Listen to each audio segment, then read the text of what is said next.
Hi, I thought of making some other first video, but then I'm making this now.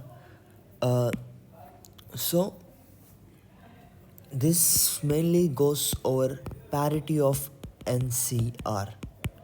Parity. But how I came to this question is I was wanting to calculate, let's say we have arrays such that AI 0 less than or equals to AI less than M. So this is the condition. And we consider all such arrays and we have to evaluate XOR of the medians of all arrays. You see that? But the thing is, okay, while trying to work on this thing, I have actually came to this thing. So now what I mean is XOR of all medians of all arrays. But how I came to this is, one thing we can say is if we have an array 1, 2, 3, 4, for let's say m equals to 5, we can have this array, right? Because everything is less than 5, greater than or equals to 0. We can map this to its reflection, which is 4, 3, 2, 1. Not reflection, asymmetric. Like if it is asymmetric, we can map that to its symmetric counterpart. So now like there is a mapping between everything that is asymmetric. Like when we draw a line and when these two are not equal, we can have,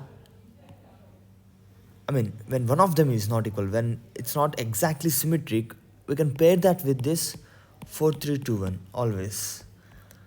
And both of them will have same XOR, same medians, and their XORs will cancel out. So all asymmetric arrays can be paired out and cancelled. Their XORs gets cancelled. So we only have to look at, even if there is a middle element, we only have to look at the symmetric arrays where this will be equals to this will be equals to this will be equals to this will be equals to this. In case of even, this will be equals to this will be equals to this will be equals to this. So now what I want to talk about is, what about something truly symmetric? It's my term, I'm just using this term. Because consider some symmetric array which is 2, 1, 1, 2. It's symmetric. But is it truly symmetric? Like now, because they both are same, we need not look at this. Like same in the sense, this can be gotten from here. Like we know the bijection or the mapping. We know the mapping. Like we just have to flip it. So we know the mapping. So is this symmetric? No, right? We can map this 2, 1 to 1, 2, and then we have another symmetric array. So even these things can be paired, like when they are not in this symmetric. So it's like just going a level ahead. Let's say we have an odd element. Now we apply the same on this thing. We see if this is truly symmetric. So now what I mean is, we give a recursive definition for something called truly symmetric. Let's say simple recursive definition, which is nothing but if it is a single element, it's truly symmetric, or else when we divide it by 2, this should be truly symmetric. And if we have this odd number, if the n is odd and we have a middle element, we don't care about this. This can be anything, and then this should be truly symmetric. Like this applies to the base case also, because it's an odd number, and that should be truly symmetric. What this leads us to is, like this leads us to a level, because let's say initially we have this odd number, and then as we go to the next level, the frequency of this thing doubles. Here in this level, initially we have, everyone has one frequency, but then when I made this symmetric, here every element contributes to twice in the original array. And when we fold it again, maybe we'll have some odd values at some layers, and their frequencies will keep on like increasing. And now we know where we occur odd value. where we get odd value, because if n is odd, we initially get odd, and all these odd values occurs at if n equals to 1 0 1 1 0 1. This one corresponds to this corresponds to the third layer, and it's just set bits in n. You get that? Actually, this I have used in the question to there is some other condition, additional condition on finding those medians, that the array should be good array. So we will just keep that aside for now. So now let's come back to NCR. What if I just tell you NCR is nothing but arrays of size length n which contains elements 0 and 1 and summation of all of them equals to R. This is true, right? Because we are just selecting NCR is nothing but total number of subarrays, total number of subsets of length n, and to represent a subset of length n we can just choose number of ones should be R, like we have to select R ones in this, which is also NCR. So if we consider these arrays, and now we are worried about parity of NCR. Let's keep the median and XOR aside. Now we only worry about parity.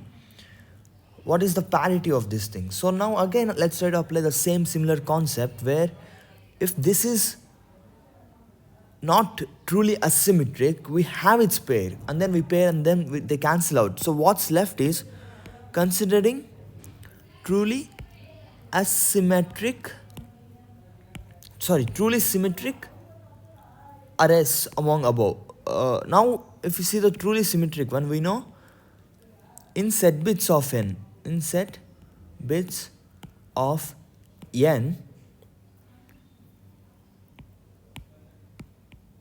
see here, once we fill these set bits, the main array will automatically be filled, because it just goes back and then doubles, maybe triples and all. Maybe you can work on examples. Maybe I have to work on examples so you guys get it. So let's consider 7. No, not 7, maybe 6. 6 equals to 1 1. I don't like examples, but I'm just doing this. 6 equals to this, right? So how a truly symmetric array looks in 6 is, first we take 6 and then we can divide it by 2, which is 3 3. I'll just draw circles here, because now these all are same. And now we go here, we have a one element which can be anything, and then we have again this thing, and then we go down, and then we have one element which can be anything. So if this is x and this is y, how it will be is, this will be y, and how it will be is, this will be y x y. So this is how a truly symmetric array is, like y x y. This is for n equals to 6. They take this form, and this y corresponds to this thing and x corresponds to this thing. So I'm just helping you out with an example. I think you should have gotten this at this by point. You should have gotten this by now, or else don't even see my videos. Okay, now we'll try to look at this. A truly symmetric array in here will again have in set bits that contributes to everything. Now we can keep values not x and y, but we can only keep 0 or 1, and this has original contribution of frequency 2 power, whatever the bit set is. Like if this bit corresponds to 2 power d, it will have 2 power d frequency. This will correspond to 2 power d, but because these are incremental 2 powers, this is 2 power 0, and because these are incremental 2 powers, what we have here is, and let's say we have few ones and the rest are zeros, that summation of 1 and 2 powers must be equals to r, because our initial restriction is that summation of all the ones should be r. That's the initial restriction for NCR. So now for that to happen, there is only a unique way to fill this shit, to fill this frequencies of 2 powers so that they add up to R. Because if you consider binary representation of R, we will have few ones and zeros. And there is a unique way to represent R as some summation of 2 powers of increasing order, like not same 2 powers, because these are all increasing order. So now for things to add up, this binary representation must be uniquely found in this. So which means for all the set bits in its binary representation, we should be able to find that set bit in this, and then we must fill that. So this gives us, like, there is a unique way to fill this thing with zeros and ones. Like, there is a unique way to fill this with zeros and ones. So we will have a unique, truly symmetric array in this case, and it's not always possible. So what I mean is, we will have a unique, if you consider bitwise representation of R, this gives us a unique, truly symmetric array among all NCR arrays. NCR arrays are nothing but 0, 1 arrays where ones add up to this. But will it always be? It will be unique. If it exists, it will be unique, because we can't fill those things, we can only fill those things uniquely. That's what bitwise representation is. If you don't know that, maybe you can revise bitwise representations. Will it always exist? Because for this one to be able to find here, n must have that bit set. So another necessary condition is n and R. So every bit set in R must be set in S, set in n, should be equals to R. So if a bit was set in R, it must be set in n for this to be possible. Or else there is no, if this condition fails, no truly symmetric array. This means everything is asymmetric and the parity will be 0. Parity will be even. We can pair everything up based on our truly asymmetric arrays, because not truly symmetric arrays. So asymmetric arrays, at some point we can pair them up. Yeah, we can pair them up. At some point we can pair them up, all of them. So for the parity to be odd, this is a necessary condition. And is this a sufficient condition? Yeah, it is a sufficient condition. When this happens, we have one unique truly symmetric array, and that one unique truly symmetric array corresponds to the parity 1. Yeah, so we are done. So it is just the condition for parity of NCR is N and R equals to R. This is the condition. Like, I'm explaining it with using truly symmetric things, but I have seen some shit on internet that they use Lucas theorem or something, but I don't want to go over that, because when we have something truly symmetric, why not look at it and use some shitty theorem like Lucas theorem? What the fuck was that? Just leave that now. I think that may be a cool theorem, that may be a more generalized theorem, I know that, but this is beautiful, right? Truly symmetric is beautiful. Now you know that there is something called truly beautiful in zeros and ones and in NCRs. Now I thought of some other problem. This is a bit more advanced or unnecessary. You guys can pause the video here and stop seeing this. Yeah, if you look at Stirling numbers of second kind, n comma k, I don't know if there is a better notation, but I'm using n comma k. Stirling numbers of second kind is like 1, 2, 3 up to so on. And if you have this set, what are distinct ways of partitioning this set into k? K subsets, k non-empty subsets. Yeah, we want to partition this into k non-empty subsets. I mean, why I am getting this is, this was needed for my original question actually, that's why I am using this. So we have to partition them into like this, and then we want to know what is the parity of this shit. So when I was thinking about it, I just kept it in a line, and now if you just give some x, if you just select some x, select some y, select some z, if you do this thing, I mean, if you do this thing like k things like okay, these are some elements, right? So now if I just do this k, right? K, so I will just make one, so some one, two, maybe three. So what I mean is, among these partitions, they can be represented as the first element has some things in it. So it will be some ones. And the second element, so after these things, maybe some ones are in the beginning and then the left out thing. And there can be two things. And then there can be after that three things. So like it's having some condition that the first one should come after two, and then the second one, and the first two should come before first three should come before first four. These can be partitions. Like if I just write it in these terms, these can be partitions. Like you can go over this again and think about it slowly, because I've thought about it already. First one should come before two, because I'm trying to give it a number now. Now what I thought was, now if I try to look at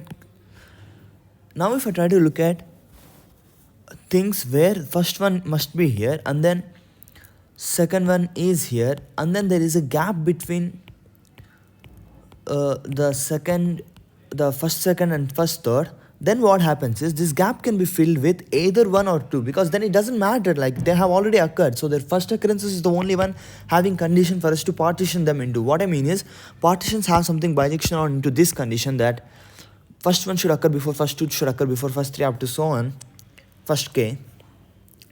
So, and now I'm trying to count these things, and now whenever this 2 and 3 has some gap in between, now we are just looking at first ones and first twos and first threes.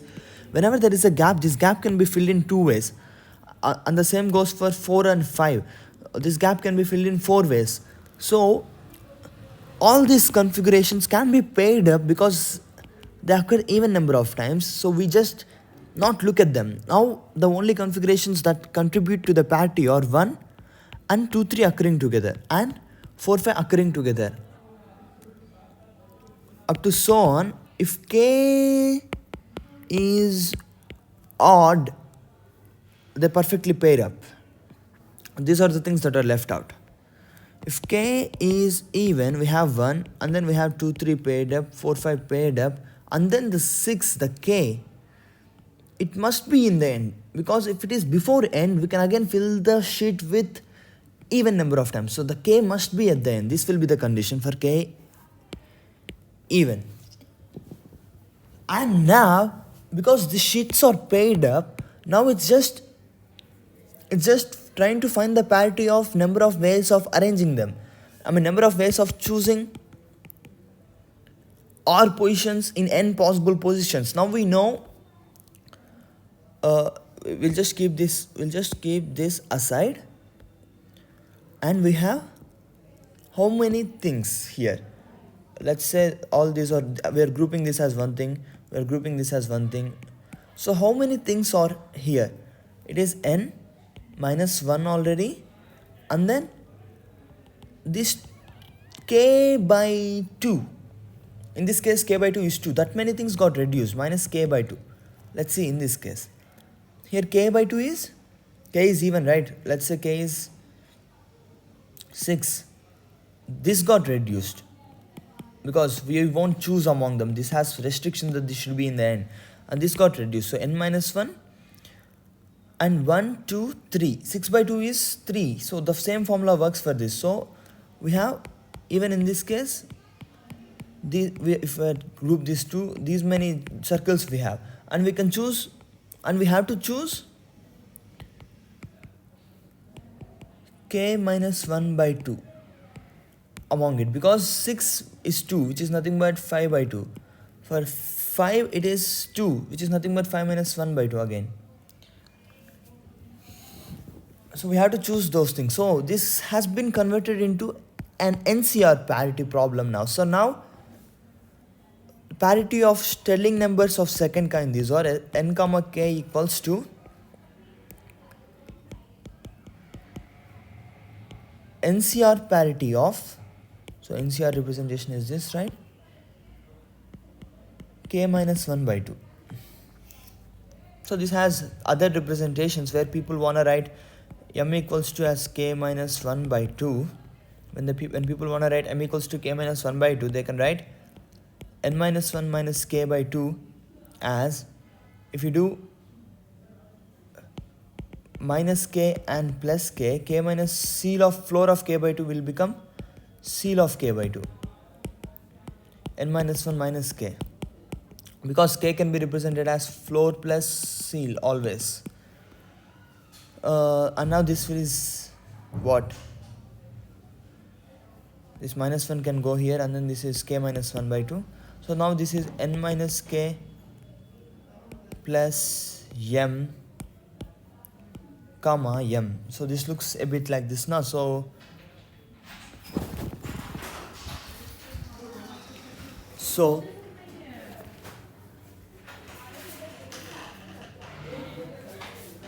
एक minute रुको ना, sound मत करो, मैं एक video record कर रहा.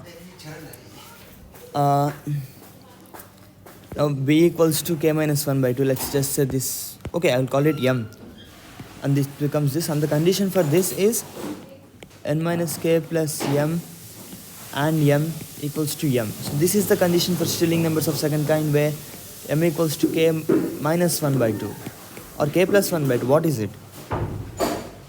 These people are disturbing, so I'm ending the video. Yeah, how to fucking end this video?